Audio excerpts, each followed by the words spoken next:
Yo tuve 2 hijas, Sumaya y Ninawa. Sumaya es casada, es música, apasionada por la música. Si bien estudió psicología, hizo muchas cosas, se dedica al canto y ya va produciendo su 3er disco. Ninawa falleció hace casi 6 años. Como ella se presentaba en su Twitter, era católica, periodista, abogada. Brilló en los medios de comunicación por sus valores, por su ética, por sus convicciones.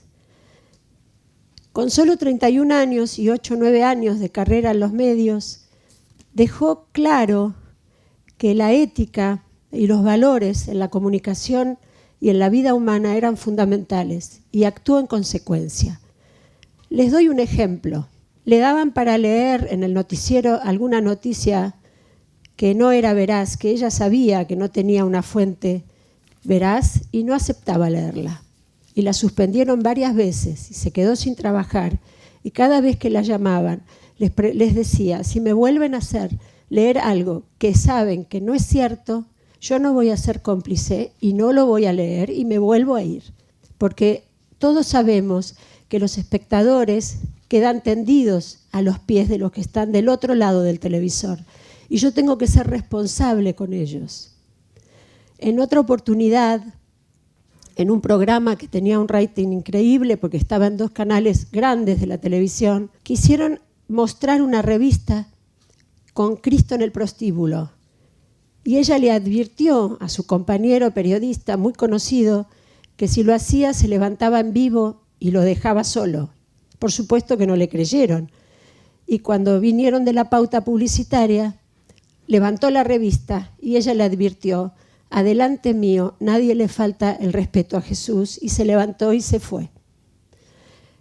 De este tipo de actitudes, de valentía, o como llamaron en la iglesia y en los medios de comunicación, casi heroicas, de Ninawa, hay muchísimos ejemplos. ¿Cómo era en casa? En casa era una personita de 45 kilos, no muy grande, bajita, y muy alegre, muy entretenida. Yo le decía que era un duende, porque iba por todos lados de la casa, a veces molestando. O sea, uno estaba concentrado, trabajando, y ella te apagaba la luz para que salgas de la concentración, y venía y hacía así para que el ceño no esté fruncido. Y decía, mamá, hay cosas importantes en la vida. No puedes estar con la cabeza así trabajando todo el tiempo. Pensá en otras cosas, tratá de vivir de otro modo. Cuando falleció, hicimos una misa por los 40 días y el canal le quiso hacer un homenaje a posteriori de la misa. Y a mí me llamó la atención la cantidad de gente que fue. Hasta tuvieron que cerrar la calle. Hicimos la misa en la Catedral de San Marón, y la catedral es grande, y estaba lleno, y el patio y las escaleras, y tuvieron que cerrar la calle Paraguay por la cantidad de gente. Y yo no vi mucho, pero cuando me lo contaron, me llamó la atención. Está bien que uno está en los medios, pero era una periodista. En general la gente no sigue tanto así. Cuando le hicieron el homenaje a posteriori de la misa, seguida en el salón de al lado, gente de la iglesia, escritores, periodistas, hablaban de lo que ella había hecho, referentes de instituciones no gubernamentales y gubernamentales, dedicadas a la solidaridad, al compromiso social, a ayudar a los que más necesitaban. Estaban hablando de todo lo que ella había hecho y yo lo desconocía, no sabía. Empecé a alarmarme de que cómo puede ser que yo no conocía todo eso, y empecé a armar el rompecabezas de la vida de Ninawa después que ella no estaba. Junto con sus papeles y lo que decían sus fans, que armaron un blog con cada palabra que dijo, y lo publican, las fotos, lo que dijo en el Facebook, en el Twitter, en los medios de comunicación, cómo sentaba antecedentes de sus convicciones y las defendía, cómo hablaba de tener valores, el valor de la familia, el valor del compromiso social, el valor del ser un buen ciudadano, el valor de no hacer filantropía, sino colaborar para modificar los medios que generan las necesidades y para que esas necesidades no se repitan. Todo eso me llamó la atención muchísimo y empecé a leer y a ver que no cuadraba con lo que yo sabía. No es que no sabía nada, ojo, porque yo la conocía muy bien y tenía muy buena comunicación con ella, pero no sabía tanto porque además ella tenía un perfil muy bajo y era muy pudorosa. El dueño del canal, en el homenaje, después de trabajar 9 años con él, se enteró que era abogada. Nunca se había enterado que era abogada, porque en el perfil no lo mostraba. Lo que le importaba eran las relaciones humanas, llevarse bien, preguntar qué le pasa al otro, interesarse y ayudarlo, corriendo a hacer cosas por los demás, y no estaba pensando en mostrar un estilo de vida que concuerde con ser una profesional determinada, ni tampoco con la fama que había adquirido en los medios. Me puse a pensar que uno a veces mira a sus hijos desde uno, con toda la historia que uno tiene, las experiencias, lo que vivió de chico, con esa mirada mira a sus hijos. Pero resulta que los hijos son más que esa mirada que le ponemos nosotros. Los hijos tienen una vida que está de ellos para adelante, no solo para su futuro, también para adelante en relación a los demás. Lo que yo vi es que los demás sabían muchísimas cosas de ella que yo desconocía mirándolas desde este lado. Mi mirada llegaba hasta ella, pero no daba la vuelta. Y pensé que quizás nos tendríamos que tomar con más calma la comunicación y la vida y la crianza de nuestros hijos, no tan deprisa como para poder mirar del otro lado de ellos y ver cómo son vistos por los demás y qué vida están proyectando, no solo con la idea que nosotros tenemos de ellos. Les doy un ejemplo. Yo me enfermé de cáncer hace unos 16 años más o menos y tuve muchísimas operaciones. Y cuando volví del sanatorio, a los pocos días, ella se fue de viaje. ¿Qué piensa un padre? ¿Qué pensé yo? ¿Cómo se va de viaje? Recién vengo de operarme, no puede ser que se vaya. O sea, lo tomé mal. Y pensaba, dije, bueno, está bien, se habrá cansado de tanto tiempo de internación y se fue de viaje. Cuando busco entre sus cosas, entre lo que dejó escrito después que falleció, leo que se había ido de viaje a Lisieux porque era muy devota de Santa Teresita y le fue a pedir por mi salud. Y Santa Teresa, escribe ella ahí que Santa Teresa se le apareció y le dijo, de la salud de tu mamá me ocupo yo, vos ocupate de difundir mi obra. Y ella vuelve y lo que yo veo es que se la pasa yendo a buscar estampitas de Santa Teresa, a repartir por todo el mundo, a hablar en los medios de comunicación acerca de Santa Teresita, y yo decía, no sé, me parece que se está desubicando, pensaba yo. Esto era lo que veía yo desde este lado, y ella lo que estaba haciendo era cumplir su promesa para asegurar que su madre esté bien, que yo esté bien.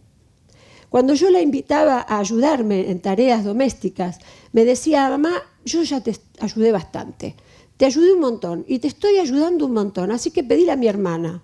Nos trenzábamos, porque yo también soy bastante fuerte en mis convicciones y consideraba que me tenía que ayudar.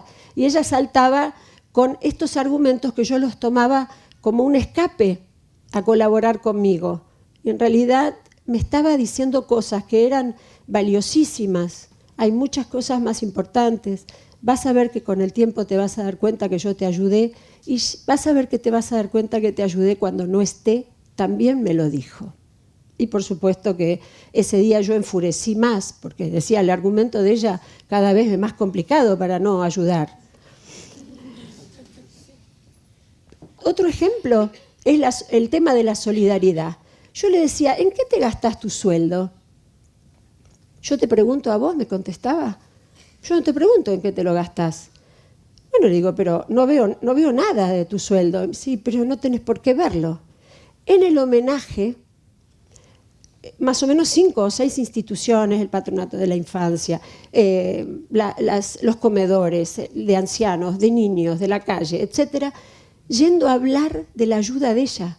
y nos enteramos con el tiempo, cuando nos llamaban por teléfono para preguntarnos si íbamos a seguir colaborando, ahí nos enteramos de los años en los que ella donaba su sueldo para ayudar a este tipo de instituciones que necesitaban cosas. Por último de los ejemplos, el legado, lo que los demás, los fans llamaron el legado y yo me lo pegué y encontré que realmente había un legado. Se sentaba en su dormitorio, cerraba y se sentaba a escribir. No la podíamos interrumpir. Y por supuesto que tampoco entraba mucho en la cotidianeidad, pero escribió y dejó 2 libros escritos, 4 libros más chicos de cartas a Jesús, capítulos que fueron publicados después de su fallecimiento en Naciones Unidas respecto de derechos humanos, los contenidos de las campañas de entrega de equipos y de tecnología para el uso responsable, que la habían convocado el Ministerio de Educación, etcétera, un montón de cosas más. Y yo decía, ¿cómo? ¿Cuándo las escribió?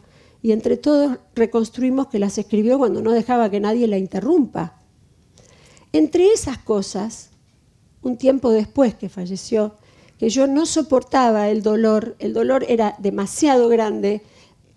Nina falleció yendo a comprar mi regalo de cumpleaños la noche de mi cumpleaños. Él no volvió. Yo pensé, ¿qué se hace con este dolor? Es insoportable, es una energía tan fuerte que uno no sabe dónde meterla ni qué hacer con ella. Y tuve miedo hasta de volverme loca con esa fuerza ahí que no sabía qué hacer con ella. Leyendo sus cosas, cerca del fin de ese año, encontré un escrito de las cartas a Jesús que le dice, porque le escribía a Jesús, esa también fue otro secreto para mí, Jesucito, hoy me levanté muy mal y muy angustiada. No sé qué hacer, no sé si voy a poder pasar este día con esta angustia que tengo. Y al final del día escribe, Jesús, gracias por ayudarme a haber pasado el día y a sentirme tan bien, porque me enseñaste una lección. Ayudando a alguien que necesitaba algo, a un prójimo, sonriendo, haciendo algo por ese chico a quien ayudé hoy, se me fue toda la angustia. Y sinceramente pensé, acá hay una lección para mí. O sea, ¿qué hago yo con este dolor? Hago la fundación que me están pidiendo que haga, continuamos con ese legado y trabajamos en el camino que ella quería de tener una juventud sana, porque estaba muy preocupada por nuestra juventud, muy preocupada por el futuro de nuestra nación, y estaba siempre desafiándose a ver qué podía hacer, qué podía decir en los medios para modificar estas cosas. Y lo tomamos al legado y estamos trabajando en la educación, en los medios, la responsabilidad social dentro de la fundación que lleva su nombre. Se llama Fundación Nina Badager por una vida digna. Y como última reflexión, quiero decir que esto que me pasó, que yo conversaba mucho con ella, hablaba mucho y tenía mucha comunicación y también nos peleábamos, por supuesto, como cualquier padre con sus hijos, me enseñó que hagamos un esfuerzo más por conocerlos, un esfuerzo más. Es decir, aunque creamos que estamos haciendo todo lo que tenemos que hacer, demos una vuelta más de tuerca, sin ser intrusivos, ni meternos en su vida privada, porque crecen y uno los tiene que respetar, sin prejuicios y convencidos de que nos pueden enseñar. Tratemos de escucharlos del otro lado de la mirada nuestra. Y estamos tratando de que esto suceda con Sumaya para que estemos alertados esta vez. Gracias.